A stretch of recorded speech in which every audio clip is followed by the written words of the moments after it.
Welcome to Beyond the Gloves, Episode 5. I'm Billy Strange. Along with me, as always, is John Sable. John, how are we doing today? You've been burning the midnight oil. Yes, another late night, but that's just kind of how this stuff goes. There's deadlines to meet and racing games to play, so I'm up for the task. There you go. Sounds good. What have you been driving then? So this has been kind of a fun week. Got to dip into a couple titles that I haven't spent nearly as much time with. Well, one I haven't spent any time with, but was racing Race Room earlier this week. Put out a test drive of the brand new FRUS, Formula Race Room US, aka the 2015 Chevrolet IndyCar, which I'm always kind of hesitant when I'm posting the video up on the social medias. I'm kind of like, do I tag IndyCar? Or Ooh, yeah. Would that be like bad? I ended up not tagging them, but I'm always kind of like, we get these fictional Probably cars. a good idea. Yeah, we get these fictional cars that look an awful lot like a real car, and you kind of wonder about licensing and all that good stuff. But don't worry, Sector 3, no tagging. But did a test drive of that, and that was a lot of fun. And that video came out well. Took a lot of attempts to do it, though, because the AI was very aggressive, and I had it turned up a lot, so it was also challenging for me not making mistakes at Mid-Ohio. And so did that, and then have a video for WRC 6 that will be out on Friday, where I went and did a test drive. The game's getting released here in the US on Friday. I don't know why such a delay from the European launch, but it's finally here. Drove it on the PS4. Here is an actual physical copy of it, which this is the first time I've had a physical copy of a game in forever. I haven't. It was kind of fun actually getting opening up a box, because Takes you back to your childhood.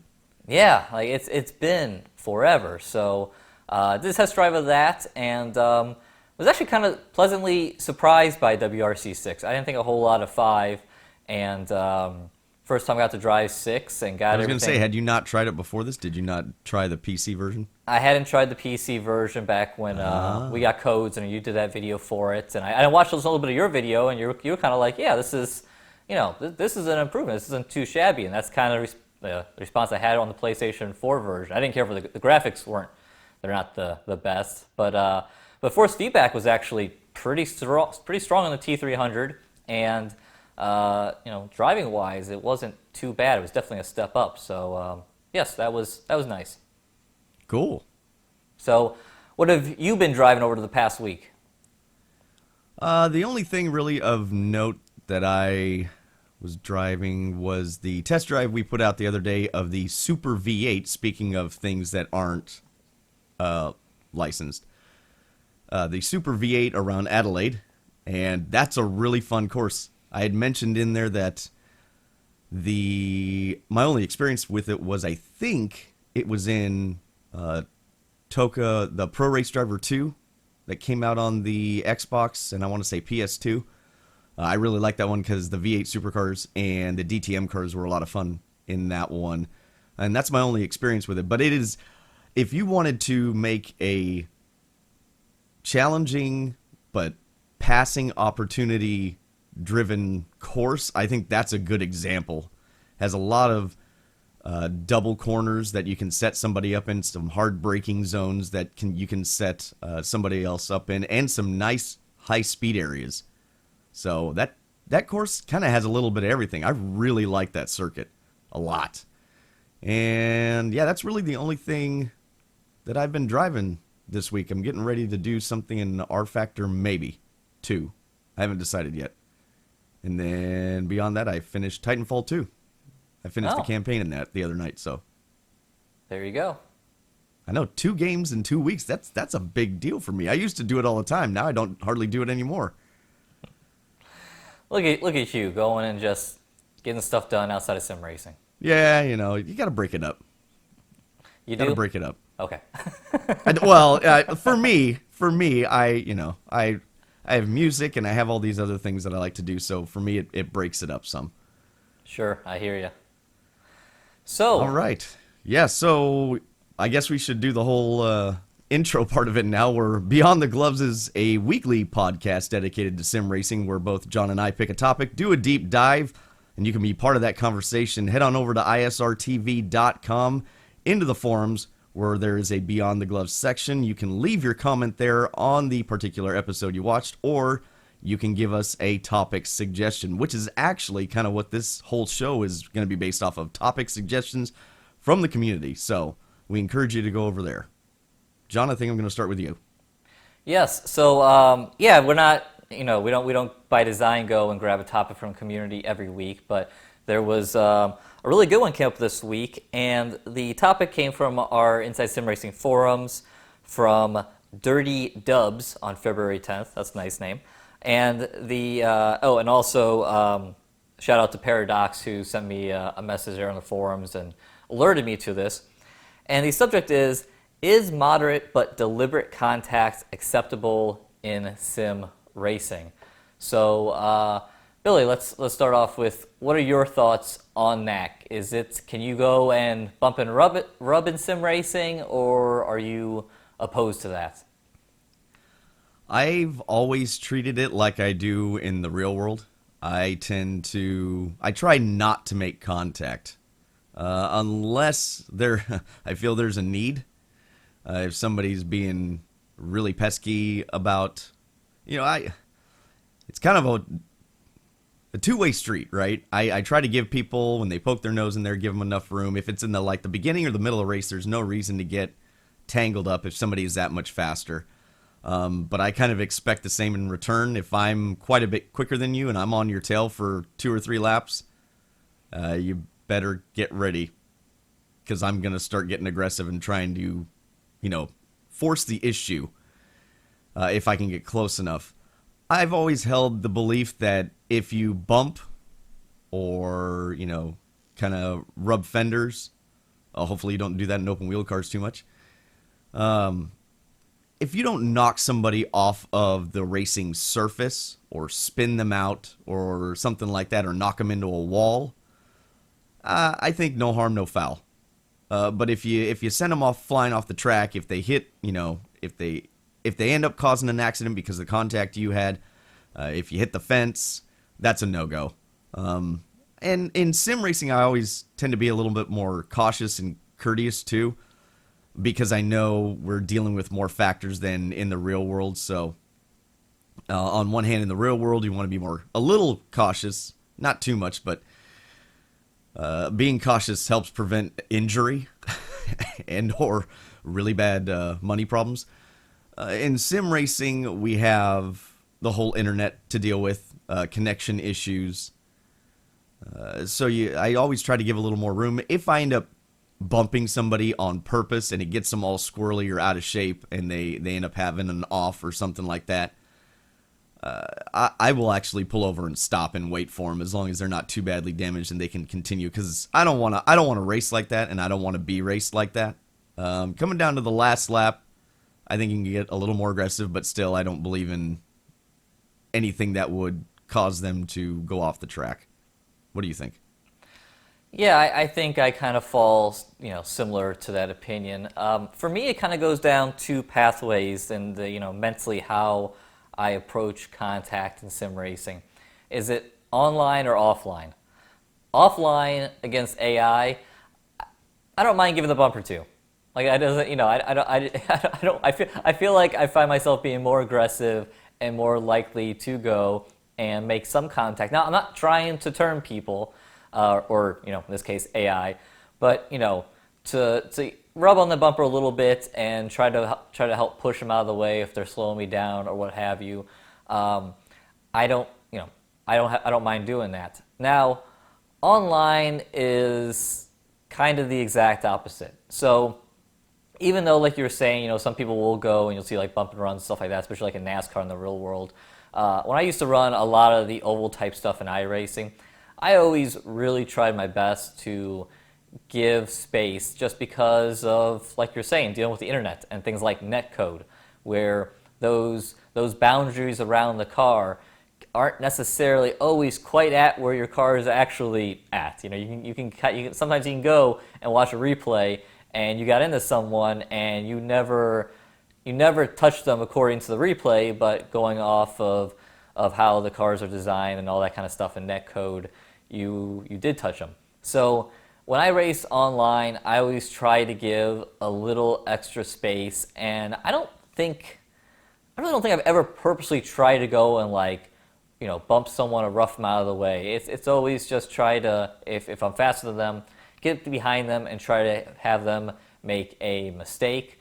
But I really never try to hit them because even when you do make contact, because of the whole net code and things like that, there's a decent chance that they're going to go around, and then where do you go? Yeah. You're really putting yourself at risk. Again, I feel like more online than in the real world. Because in the real world, you can kind of go and put a fender down in the quarter panel, or you can square them up and see where you can kind of bump into someone and kind of push them out of the way, and know that you should be able to slide on by, and it shouldn't spin them out. It should just move them out of the way. But online, I feel like sim racing and the contact and all that kind of stuff, I feel like there's a better chance that they're going to go and loop it.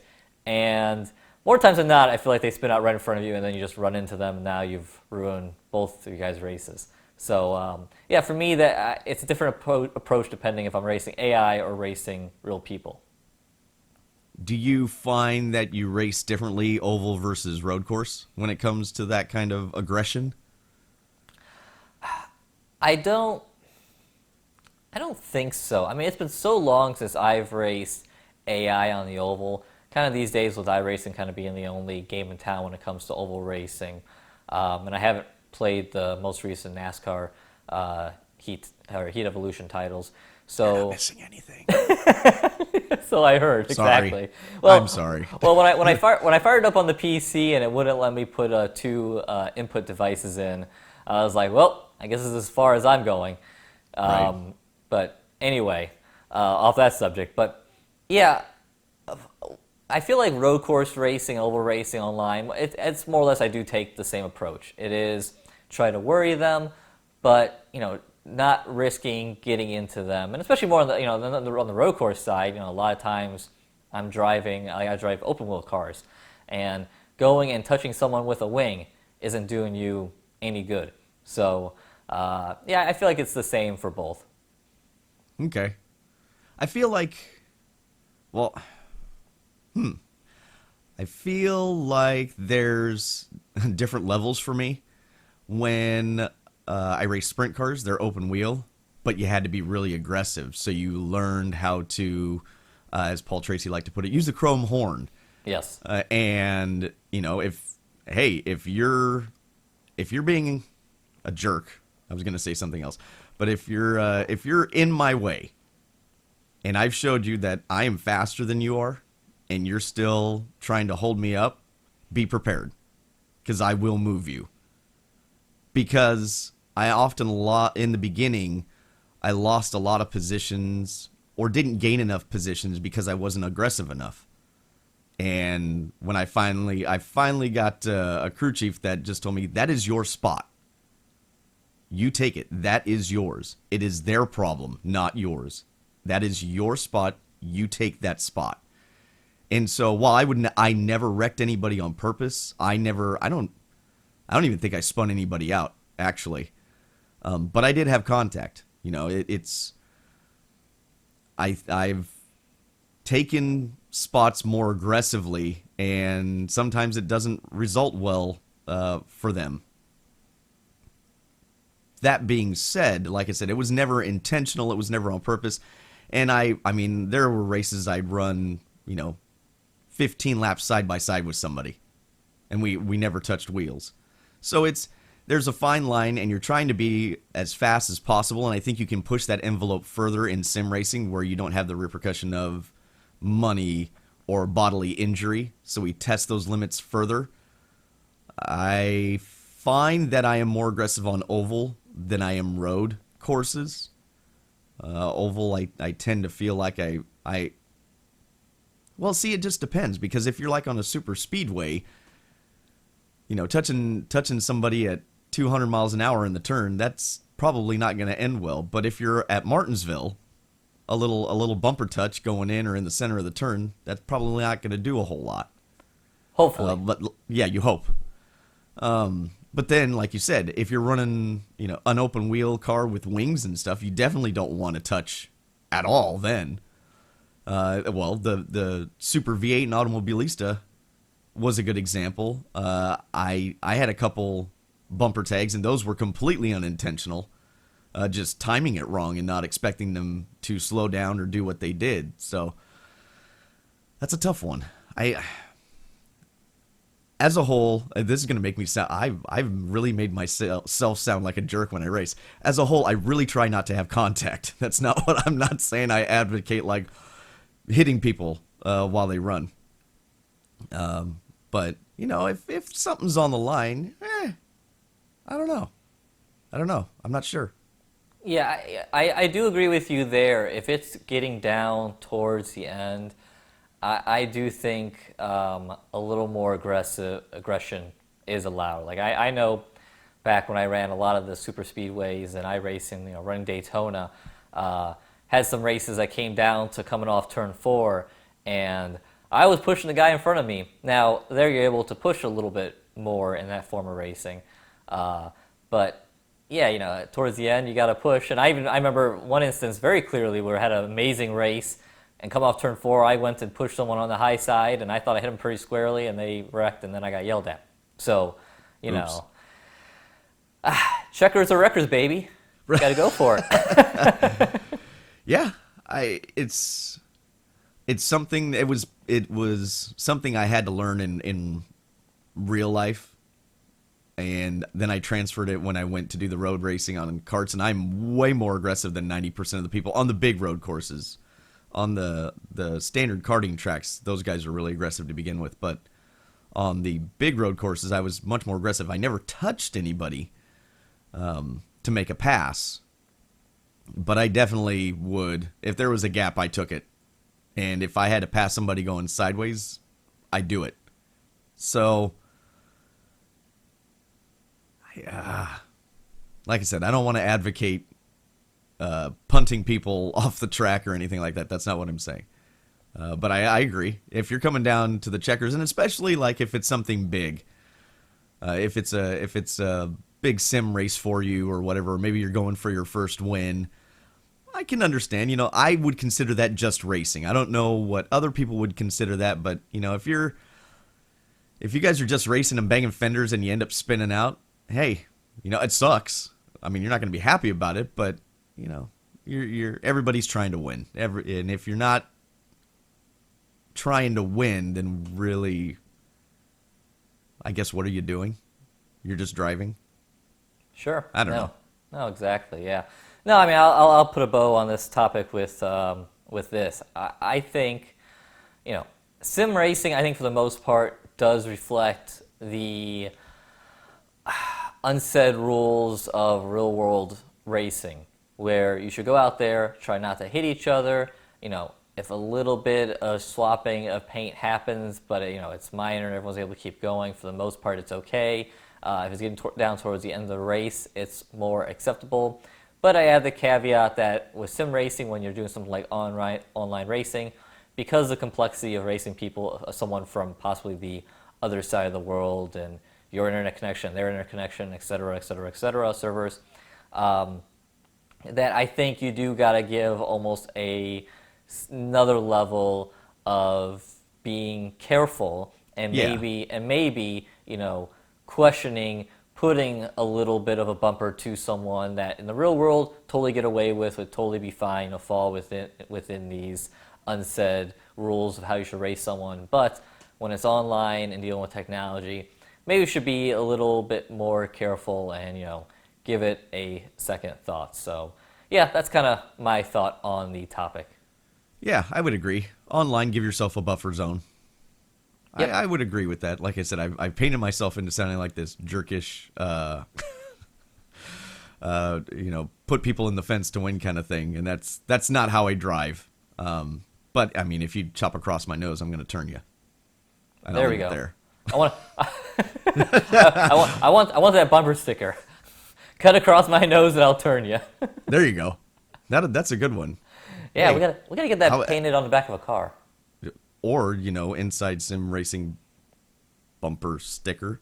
Oh, there you go. Ah, there we go. I like what you're thinking. Maybe it'll get done in 5 years after I get done with the Inside Sim Racing T-shirt. Let's not talk about that. Okay, I think that's a good place to leave that topic. Billy, what say you? What is your topic for this week?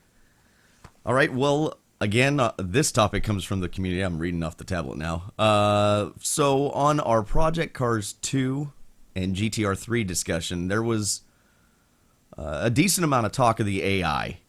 And so Brett had made a comment about, as an offline racer, it gets old when I see people claim multiplayer is the only way to enjoy a sim. Offline immersive career modes are forgotten too often, in my opinion, so in his opinion, and I hope P-Cars 2 delivers in a great single-player experience and career mode. Not all of us sim racers have the time or the desire to schedule league races into their already busy lives. So I will kick it to you because I know you typically like to do online stuff. What do you think about... Do you feel that there is too much of a focus on multiplayer? Yeah, there probably is. I mean, that is probably true. I think if you're in the really into the sim racing community, there's a lot of conversation about multiplayer. People going and posting clips up on Facebook of other people. So we just talk about people getting together with one another and asking whose fault was it, and always clamoring for different multiplayer features and different leagues and this and that. So I do think there is a lot of talk about multiplayer, but something that I thought of when I was thinking about this topic, and I would really love to put to a developer, is do they have data showing what their users are racing, whether it's online or offline, and what are those numbers? Because if I had to guess, I would imagine that offline sim racing is actually more. It's probably more popular than online. I almost want to say quite a bit, but I don't know if I want to go that far. But if I had to guess, I would think that more people spend time racing offline than on, because like that person wrote, to go online racing, it takes effort. You really have to go out there and be prepared. I mean, I think something like an iRacing, to go race online, you got to be prepared to go race people and be practiced up and maybe do a qualifying session and then go find when there's going to be a session and make sure there's going to be enough people in that session, kind of something we were talking about last week. And, that takes a concentrated effort. And then when you get outside of something like an iRacing that has these scheduled races and you look at an Assetto Corsa or, Automobilista and Race Room, even though they're both working on having kind of standardized races go off, you got to go and look for leagues, R Factor 2, where you got to go search out a league, find a league that's running what you want to run, and hopefully then find out it's the right level of guys and quality, and someone's there to fire up a race or practice session, what have you, every week, and now you're committed to a time slot every week or multiple time slots, etc. And that takes a lot more effort than you turning on the game and saying, I'm going to go race this track and this car against this many AI at this AI ability, and off we go. So, even though there's a lot of talk about online racing, I do think the offline AI racing is just as, or maybe even more so important, depending on the title. Yeah, I would. The hard part is, I think the perception, and it's probably, well, it is reality, is that a human player is going to be more cagey and difficult to race against. Yes. They're not going to do quote-unquote unrealistic things that you as a human player, or the AI can have a tendency to do unrealistic things to keep pace. And therefore, if you race a human player, they have the same set of rules that you do to a degree, and that you won't get something odd happening. But that doesn't mean there aren't exploits that can be found, because as humans, we are looking for, especially with something competitive like this, we are looking for that extra little bit of speed.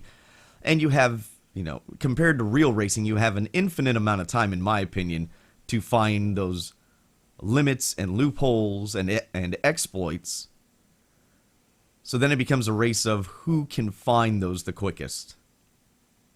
And when a sim does a good job of limiting those, I think your online competition can be very, very good.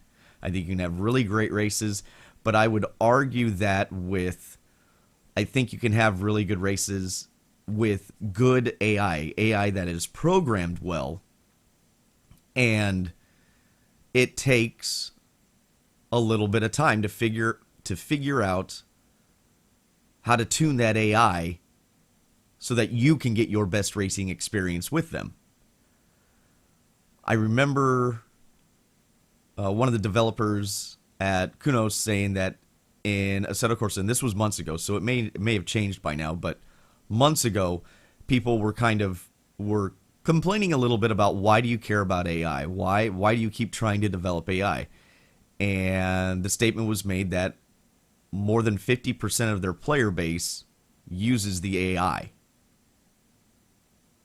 So there is a need to put the AI in and have a good and well-functioning AI in a sim. I don't think these companies would be doing AI if there was no market for it. If everybody went and ran the multiplayer stuff, then why would you ever go into developing the AI? I mean, Project Cars 2 is a good example. They talked fairly extensively in their first kind of reveal about what they did with the AI and how they were making it better. You would not put funds, money, time, and resources into that if nobody was using it, right? I mean, if I'm a businessman and I only have 5 to 10% of my player base using AI, why even bother? Let me focus on the multiplayer and just not even worry about that. And I think part of the deal was when multiplayer became a bigger factor in feasibility for everybody, especially with the advent of Xbox Live and then PlayStation Network. Multiplayer wasn't necessarily new for a lot of PC users, but became new for console users. And so I think you saw a huge spike.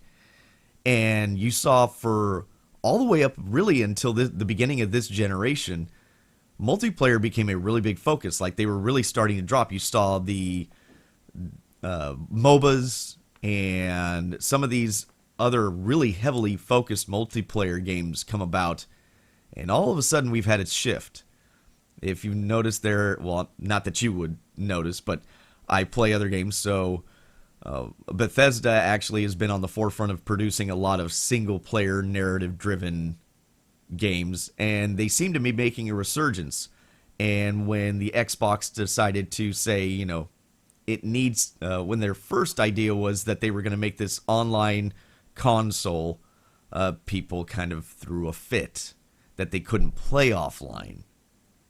There was this idea that everything was going to go online only, and there was going to be very few single-player titles, and we never really owned these titles to begin with, and that's a whole another subject in regards to licensing between us and the publisher.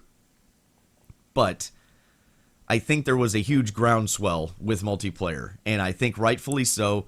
People got a different and more welcomed experience with that, and I think AI kind of fell away because it felt like for a while their AI wasn't very good.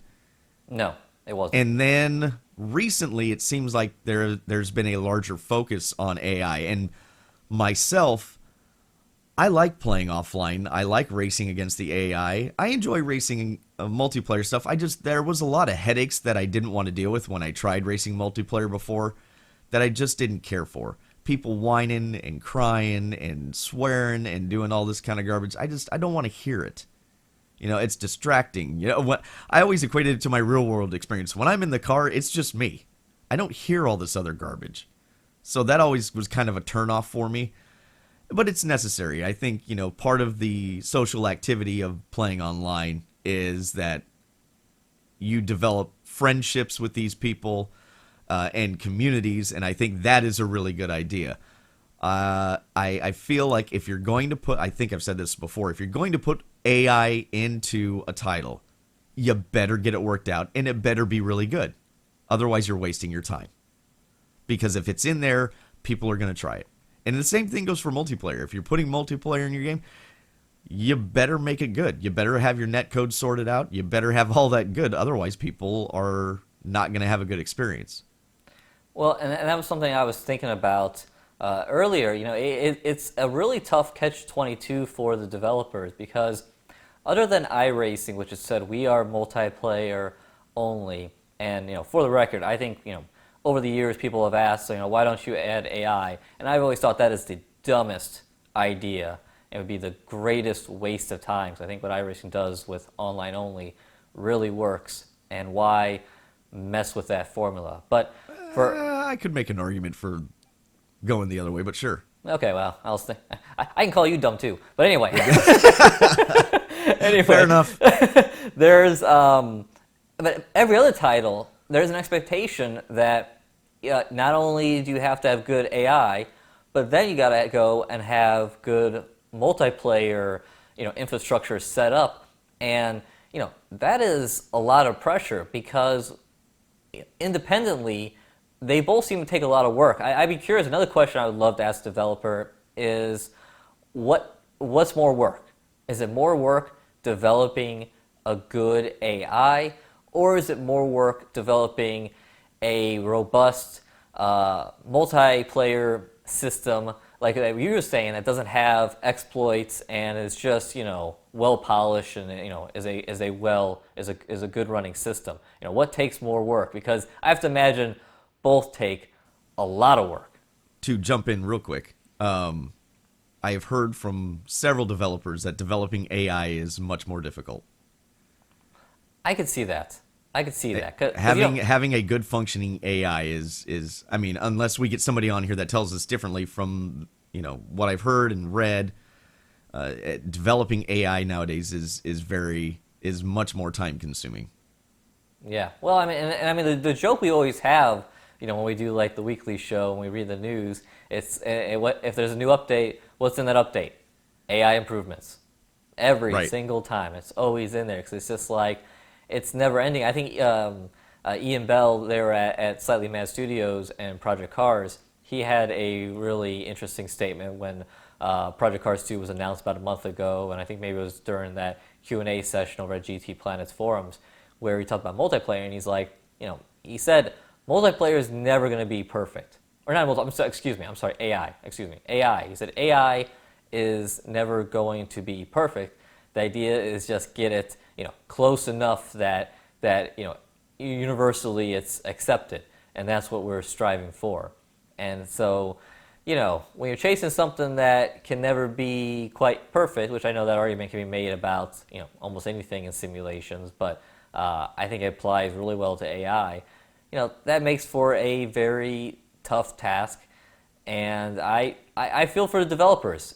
Like, it seems like a lot of work, and I can't imagine how hard it is to go and get AI to interact like regular people, because there's just so many variables. Well, yeah, and you're, like Ian Bell said, you're not going to get them to react like human players. But this sounds weird, and I don't know if I'm going to say this effectively or correctly, like I'm thinking in my head, but I don't want a human player when I'm trying to race AI, if that makes any sense. So I want them to be a little more aware of where I am, because I don't have the advantage of actually sitting in a car.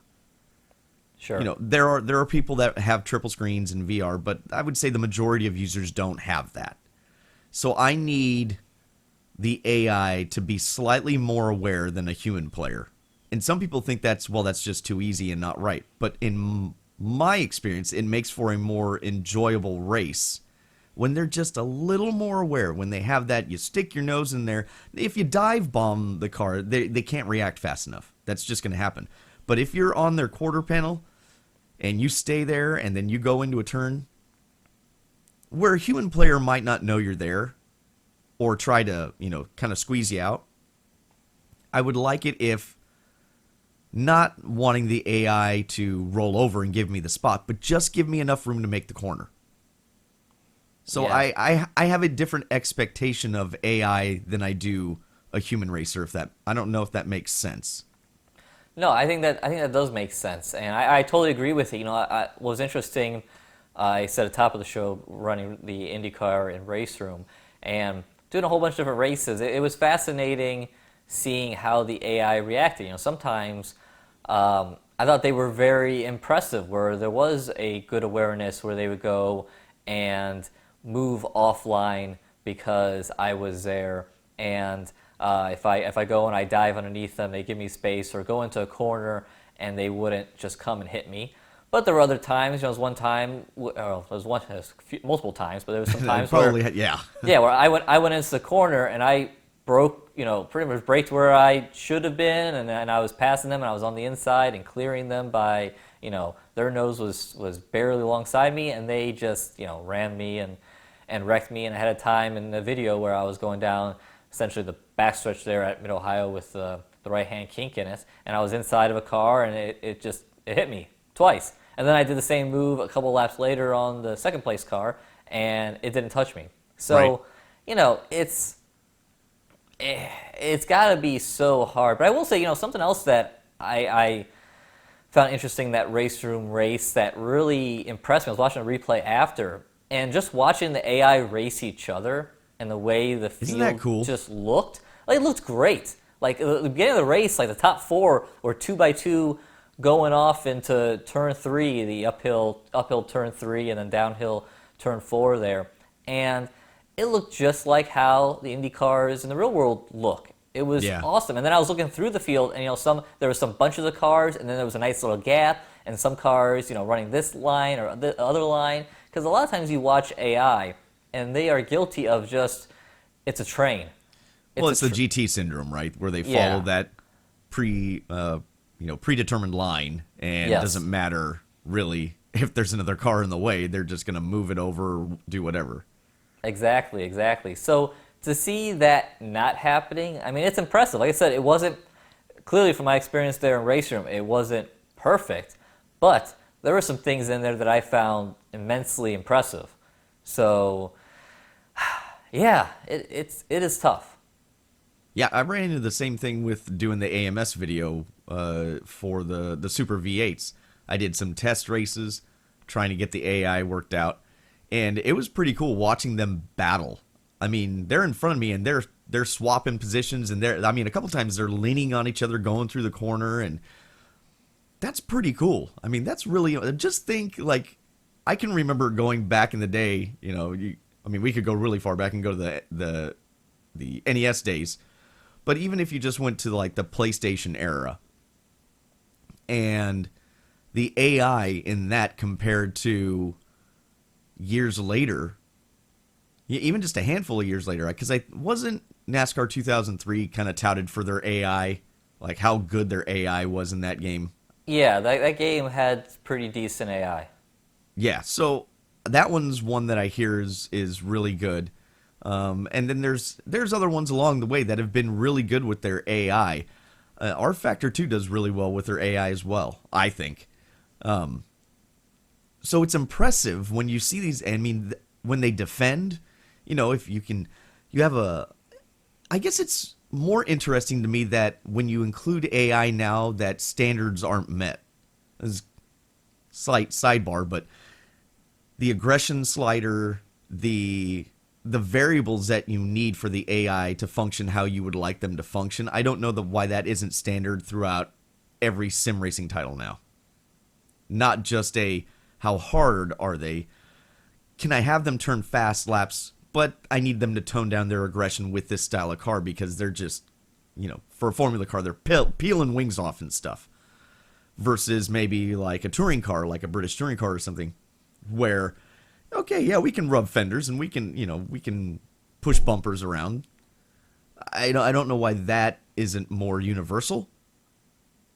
Well, I do have an idea to that, but keep going. Okay, well, go ahead. Well, I think to some point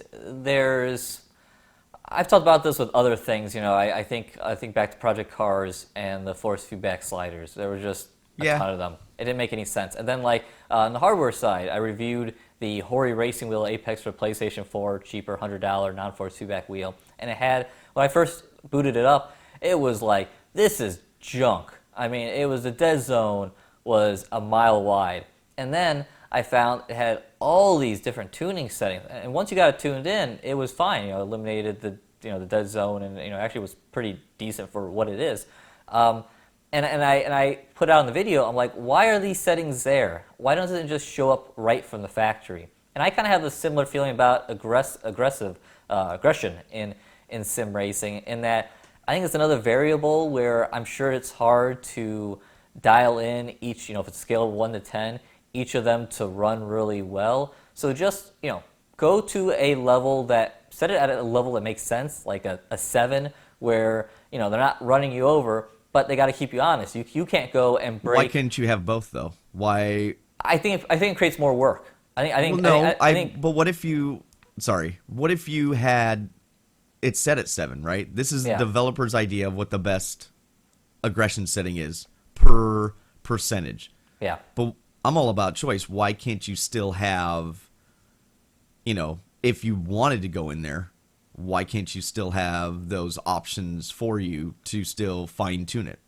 Because at a level 7, they can go and work and make sure the racing is good and fair and the AI is doing what it needs to do at a 7.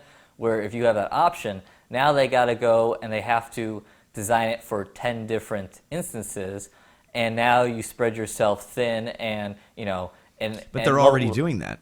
You're already doing that. When you take the slider down, you're changing the aggression level. So they're already doing that. Yeah, I guess to some degree. So maybe. But then again, then the argument becomes, then what's the difference between aggression and just AI percentage, of difficulty? Maybe it's one and the same. I would disagree. I would say you can have fast laps. Your aggression level is different, in my opinion, for, let's say, a V8 supercar or a British touring car versus a Formula One.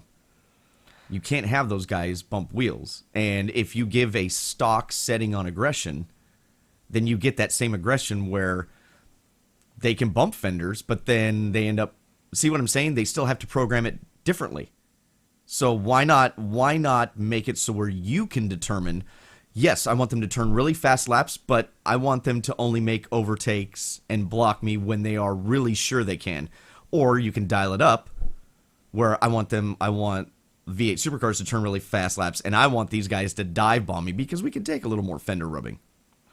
I see what you're saying, but the thing is, what's the difference between a higher aggressive versus lower aggression? Well, then people are going to dive bomb you, and you see this in real world racing. When someone's more aggressive, I think like a Max Verstappen in Formula One, perfect example. His overtaking, he dive bombs people. And the onus is on you to not get run over by him. Even if he breaks in there way late, then it becomes on you. So now, if you have the aggressive turned up, now, they're going to dive bomb you, and the onus is on you to, let them through, let them run you off the course. I just don't know if the theory transfers as well to application. I can just tell you from playing other sims that don't have it, I wish there was one in there. Well, here's well, not a sim, but here's the title that does have it. Forza Motorsports had it with aggressive slider, and always turn that thing down. Because if Isn't you had it just an on-off? Yeah, it's just an on-off. And when you have it on, they're insane. Like the AI. Well, that's because that's a whole different ball game, though. They are taking quote unquote cloud technology and trying to emulate what a human player is doing, which doesn't translate well. There's no gradient. There's no varying degree, and they're not curating that. The only way they're curating that is when you take it off. Well, it's hard to say how much they're curating or not, because it depends. I don't know. I doubt to a degree. I doubt they take a 1-to-1 system, because they did a 1-to-1 system, and all the AI would be like driving backwards out there or something. To all of the yes, it prevents that from happening. But I guess my point still remains the same: is when you have it on or off, whichever one makes it more aggressive, they run like garbage.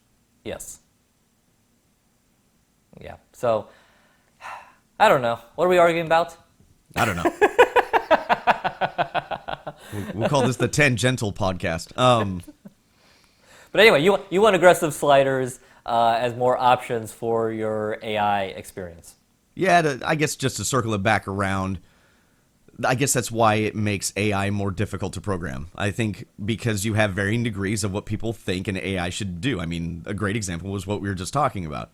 You have a different idea of how the AI, the way you should be able to have an AI handle than I do. And that in turn makes it more difficult for developers. And that also makes it, there has to be a vested interest then in putting AI in the game. Or sim, however you want to say it. The follow-up to that is that I believe, and we get, like I said, we get a developer on here that can tell us differently, but from everything I've read, the multiplayer is easier because you only have to worry about, you can focus on the net code and making sure that all the systems function right and the physics, where you don't have to worry about the player. The player is going to do what the player does.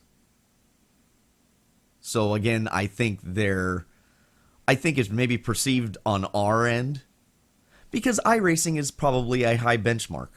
I don't know if you would disagree or agree with that, but No, I agree. Like I think that system is very good, and if everyone can go and duplicate a system that overall works as well as that, I think we'd be in a better place in general in sim racing. yeah. So I think I'm gonna leave it there. I think that's a perception on our end that there's more focus on AI, because I think the vocal minority are more multiplayer focused. And you know what? Real quick, do you think it has to do with those titles being multi-platform on console? iRacing is not. R Factor 2 is not. Even though R Factor 2 does have AI in it, do you think that the focus there is because it's PC versus console? Yeah, I think if we're thinking in terms of who races online versus not, I think there's maybe a higher likelihood of PC racers racing online. So why you hear a little more about it than maybe titles that are on the console where people don't race online as much, because I don't know if I haven't experienced a good online console experience yet. Which again, there's really no necessarily reason, because you go to console, why the online experience has to be bad. It just, I don't know if anyone's hit on it yet. Yeah, I did play in a league with the first Forza, and that was pretty good. And then when I went to 2, they had these structured online races. I think it was 2. And man, I just got some of the worst people running, and I couldn't afford a PC at that time, so my experience is limited to the console base at that time. And I really didn't touch multiplayer after that for quite a while. I think the only one that I did that I had a lot of fun with was Dirt 2. Dirt 2 was a lot of fun. And really, that's my until recently, that's my only multiplayer experience, just because maybe I'm a cranky old man. People irritate me. Well, I do want to touch, because I think, I don't remember now, but I think what originated this topic a bit is, where should developers spend their time focusing on? And kind of like what I said from the top, I think it kind of has to be both, which is challenging. But I definitely, even as someone who tends to race more online than off, I think there is definitely a place for both. I mentioned in that race room video, I like to race room offline because, as you mentioned earlier, online racing, and I said this before, is golf. It is golf. It is hard. It takes a lot of work, a lot of concentration, and then but if it goes well, it's extremely rewarding, because you put that much into it and you beat another person versus a computer that you can go and adjust, how good they are. So, I find online racing to be extremely rewarding, but it's pressure. I feel it when I'm racing online, and I just can't show up and jump online. I need to practice. Not only practice, then I gotta get into race form. When I jump into a race, I haven't been in a while. I am rusty. Where That's the my off, worry. yeah, that is tough. Doing something stupid and taking somebody out. Yeah, exactly. Yeah, no, that's also my greatest fear when I haven't raced, and that also makes it tough. When you haven't raced in a while, you race defensively. It's don't mess this up for someone else, and then when you get your legs, you get more and more races under you, then you can be more aggressive. But like I said, that race room video, it's kind of nice just to jump on. Don't really mess with the setups. I set the AI to 112 there because that's about where it seemed like it was a good race when I was running the baseline setup around Mid Ohio there, and I just I just focused on passing AI cars, Yeah, and it was fun at the end after I got through a bunch of wrecks. So that was a much easier pick up and play experience, and I think that's important because sometimes you need to go racing and play a game to blow off steam, not to go and get yourself frustrated. I agree. There's a value in that. So I'm going to wrap it up there unless you got anything else. Nope. All right. Well, I appreciate Brett giving us the kind of launching pad for that topic. And then how about we do, let's do 2 or 3 comments here before we wrap the show up from kind of topics related to the last episode of Beyond the Gloves. How about that? Sounds good. So this one was emailed to us, and the only reason I didn't separate this out into its own topic is because he emailed it to us a day after we had recorded last week, and it actually kind of hit on what we were talking about in there. So our friend Jack emailed us and said, in relation to, I'm reading this off my phone now, the idea of true simulations versus arcade-like offerings and what you should be, how and why there might be a division or fraction in the multiplayer base. And he goes on to say, as both of you realize, when running a true racing simulation versus an arcade game, it takes months and perhaps years to understand and operate a car skillfully. The same could be said for learning a new circuit. And then he goes on to say, my debate is, for instance, to become an above average driver of, let's say, the Honda HPD prototype. He's talking about iRacing. I think this car personally would take the better part of a year to gain above average proficiency so as to be competitive in the higher divisions of iRacing, as an example. And perhaps even a more complex circuit like Spa could even take longer. Adding a new car to the simulation that people buy and start to drive, even though they are not actually very proficient at said HPD, the race competition deteriorates as their attention moves toward the newest and greatest GT car. And the same thing could be said for a new track, but to a lesser degree if one stays attached with a certain car. So he goes on to explain his real life experience, learning the nuances of a track, and after 15 years, he kind of really said he became proficient with an L-Class Corvette around some circuits. So to sum it up, he poses some questions. When does too much added content begin to cause drivers and racers races to become poor? So we'll start. He's got 3 questions. We'll start with that. Yeah, it was a very interesting email from Jack. Thanks for sending that in. Yeah. Yes, thank you. I do agree with some of the points he made to some degree.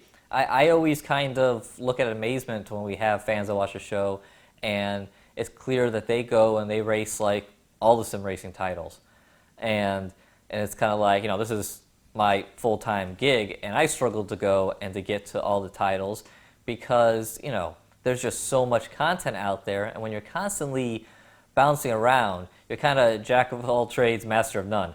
Yeah. And for me, I always kind of I get the greatest enjoyment when I zero in on a car, a track, and that's why we always try to make time to go do the iRacing special events in Daytona and Sebring coming up, because that's the time to go and put aside a week or two and do one car and track and really grind down and work on lap times and that kind of stuff. And for the most part, other times a year, just don't have that opportunity. It's a lot of bouncing around. Now, that can get stagnant if you're in a series for too long, but I do agree the constant turnover of new content,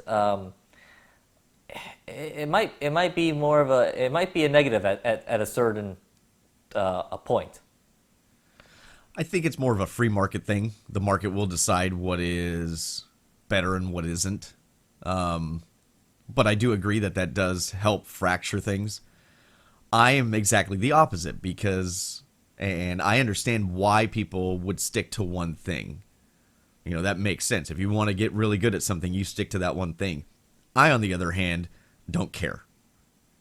I'm in it purely for the enjoyment of driving a bunch of different vehicles around tracks I'll never get to visit. Because I've raced in the real world, I know what it's like to laser focus on something, and it can get exhausting. I don't want to feel that way in sim racing.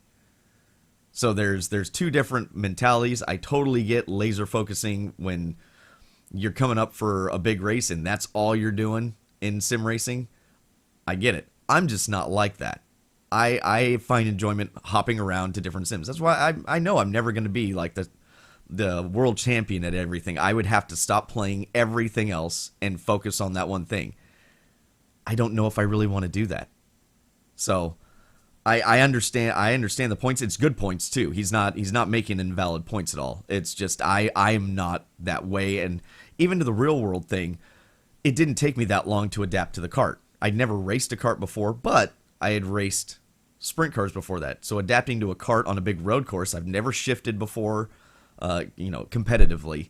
I've never driven a two-stroke before. I had to learn all those things. And I'd say within 3 to 4 race days, I was pretty proficient at it. But that is, racing. I think there's a level of experience you get to when you start racing different things that you can adapt quickly. I guess that's my point. Let's see.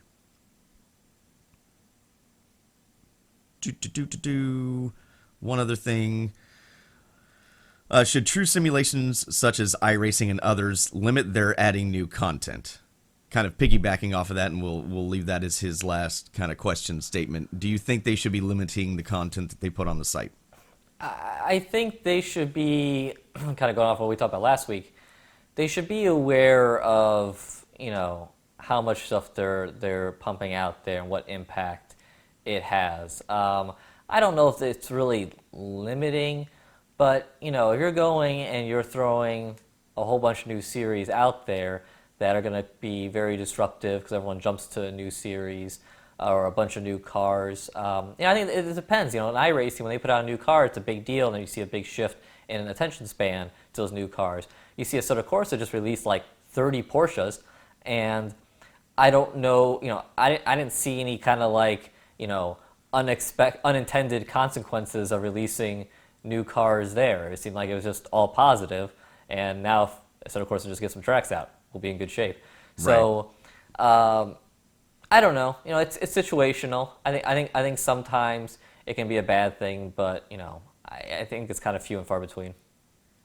Yeah, I would agree. I think that the idea again is iRacing being multiplayer focused only.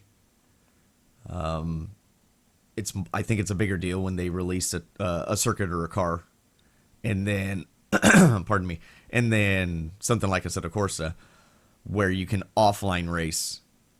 I think the idea is to let people pick their favorite thing. Release enough cars that there's something in there for everybody. So, I think there's a value in both. I don't. Again, I have no idea what the right way to go about that is. Keeping things together as far as multiplayer goes. So, well, and as we discussed previously, some people like to go and drive a whole bunch of things, and other people like to go and focus on one thing. So, technically, there really is no right answer. True. Right. All right. Going to the isrtv.com forums, posted under our Beyond the Gloves episode number 4, which Jack had basically kind of piggyback off of that, even though he hadn't heard the topic yet. Paradox, which you had mentioned earlier, says iRacing has made some of the paid cars free after retiring them from official series. I think they should continue to do this instead of deleting them off the service entirely. You mentioned the Solstice. While it's already been a part of the base content, I do believe they should remove the car from official series, maybe replace it with something new. The Jetta is an old car that we still have to pay for. They should at least make this car free so participation would be higher. Right now, if you want to level up easier, run the Jetta in the Grand Touring Cup. And then he goes on to talk about the GT1 series. We did see a bump. Let's see. We already have seen a new car come and bring life to that class as well. I think it will always be a pattern no matter what. A surge of participation following the release of new content. So yeah, I would agree. I would agree with that. I think that introducing something new to a series will boost participation. And yeah, maybe that's the right way to go about it, making an older car part of their, initial subscription base instead of making it a paid for car. I mean, to his statement, I agree with some stuff. I disagree with others. The Solstice, if you want to keep it in the game, fine. But I agree, it shouldn't be an official series. But I also think that like the Volkswagen, that shouldn't be a car that's in any official series. It's an old car. I don't know why you want to drive it. It's an old car that still has to get updated with different tire models and stuff like that. And I just don't think it's worth time to invest in a car that doesn't have a market. I think that's a waste of resources. And yeah, it was interesting. A lot of people did push back on my idea or what I would prefer to just get rid of cars, and it didn't really change my opinion. I was thinking about it. I was thinking about all these different things, different hardware and stuff. I was thinking about my phone. It's like I finally last year got a new phone after having my iPhone 4 for 4 years. I don't think anyone gets done with an iPhone for 4 years and says, "Oh, I wish I could use this for another 4 years." It's like, no, get this piece of crap out of here and get me something new. I got my money's worth, or at least as much money's worth you can feel like when you're talking about cell phones. But that's a whole different thing. So, yeah, I don't know. It's like you get a car, if you can go and use it for a couple of years, 5 years, whatever. I feel pretty good because I look around at a whole bunch of stuff, at my house and things like that, and I use it, it gets thrown away. It's just kind of how things go. So I'm staying firm. I can understand both points. I mean, I still have the first guitar I bought when I was 15. And I don't play it a lot. I've got new and, much better guitars, but I still like it, and I play it every once in a while. I think there's an attachment, and I think it's an individual thing. I think there's an attachment that you might get with something, and especially with something that we're tuned. I mean, you got to think about this. Up until, the Xbox era, kind of around there, like, you kind of felt like you owned the game. DLC wasn't a huge thing. They had expansion packs, but I always kind of felt that was a little different. When you pay for something, there's a sense of ownership that comes with that. And if it is something you enjoyed running, to have it completely wiped from existence or invalidated. A good example would be, the Malibu? The old Chevy Malibus, right?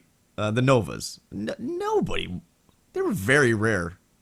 People wanted those. And then all of a sudden, years later, they became desirable. Why? It doesn't do anything that a modern car does good. You can't. But it's the idea. It's somebody had an attachment to it. Maybe it was their first car, and then they sought it out again, or people realized something about the car that they hadn't thought about before. So I guess I'll keep it short. I understand both sides. I'm a little more of a collector. I like to keep my stuff. I like to keep my physical things. Digital stuff, it gets thrown away. Fair enough. And then the last one real quick. DMAC13 on the ISRTV.com forums says, what is a really good idea, but I think you're going to have to enlighten me because I may be uninformed on this, John. But I'm sure iRacing won't do it because they'll lose too much money. Is when they retire a car that you have already bought. When the new version comes out, you should get it for free since technically you already paid for it. I know it's a big loss to them, but we are paying $100 a year and we still also pay for the tracks and the cars. That's just a thought. Didn't they do that with the Dallara, the IndyCar, or am I mistaken? No, you had to pay for that as well. But I thought that if you had the old car, that they gave you the new one for free. Is that not correct? I don't believe that's correct. Okay. There might have been Must have been thinking of something else. I think there might have been a discount, maybe. Maybe it was yeah. The only times they've done it so far that I can remember off the top of my head where you get a car for free is like when we're talking about like the modifieds that have two different like horsepower levels. Where like, okay, if you bought this one, you get all these for free. Or basically just an engine swap. Exactly, or the roofs. Things where they're just going and changing some numbers there in the code, and here you go, here's this car for free or whatever. So, but when they have to go and build up something from scratch, like when they went from in NASCAR, they went from the car of tomorrow to the current Gen 6 cars, you had to go and repurchase it because they had to go in and do the R&D work. So right. I saw a lot of people making this comment about how you should just get that upgrade and stuff, and I don't know if I agree with that because again that's a hard one. There's still to get that new car, there's licensing fees, there's R&D money that they're trying to recoup. So I don't see that. Maybe a little bit of a discount would be nice. Like I said, maybe I'm making this up. I kind of want to say I thought the IndyCar maybe had a little discount if you already own the old one. Maybe it didn't, but I wouldn't mind. Like I said, I could have been thinking of something completely different. I don't know why I thought that they did that with the IndyCar, but they probably didn't. I'm probably thinking of something else. Yeah, so I mean, I wouldn't. It would be nice if they knocked off a few dollars or $5 for to get the updated version, especially if it's a new version's going in and replacing the old version. Like say if they ever updated the McLaren MP412C and the GT3 series to the McLaren S650. Yeah. If you were driving the current McLaren and it disappears, you can't drive that anymore. So it forces you to some degree, to go and buy the new car, and you'll spend that money to go and stay in that same series and that same kind of style of mid-engine car, McLaren, etc. So, a little discount there would be nice, but, I understand. And again, to some degree, the cars show up so few and far between. You kind of spread some of those costs out. Not that iRacing isn't expensive. I mean, I get that. There was a lot of blowback. Talked about that conversation last week. A lot of people just kind of fell into iRacing's too expensive, and it isn't cheap. Yeah, and I think they're going to have a harder time. This is another topic for another day. Subscription model services you see are having a more difficult time. So I'm curious if they can sustain or if they will have to adapt to a different model. Sure. Well, maybe you can ask that to Tony Gardner next week. Ooh. Maybe. Is that a spoiler? Is that a plug? That is a soft tease. Okay. All right. A lot of things can change in a week, but hey, if it doesn't happen, you did this. I didn't do it. I wasn't going to say anything. That's fine. Okay. It's just for the people in the comments section who say that we talk too much about iRacing. Well, buckle up. Really? These things ebb and flow, and right now that is the topic. Yep. Well, their season's coming up. And fairness, hey, if you want us to talk about something different, go to the forums. Give us a topic, and we'll be more than happy to discuss it. So I think that's going to be it for Beyond the Gloves episode 5. You don't have anything else, do you, John? Nope. Another fun episode. Always enjoy arguing with you, Billy. Of course. This is not an argument. It's a discussion. Oh, I'm sorry. Otherwise, I'd throw... I don't want to do that like that one commercial where they do the anti-theft device and throw the camera at the other person, or the phone, that is, at the other person. Yeah, go ahead and try to throw something at me. Yeah. I could fake throw a pen. No. Anyway. That is the end. This is the end of Beyond the Gloves, episode 5. As always, with John Sable. Good discussion. I'm Billy Strange, and we'll catch you next time.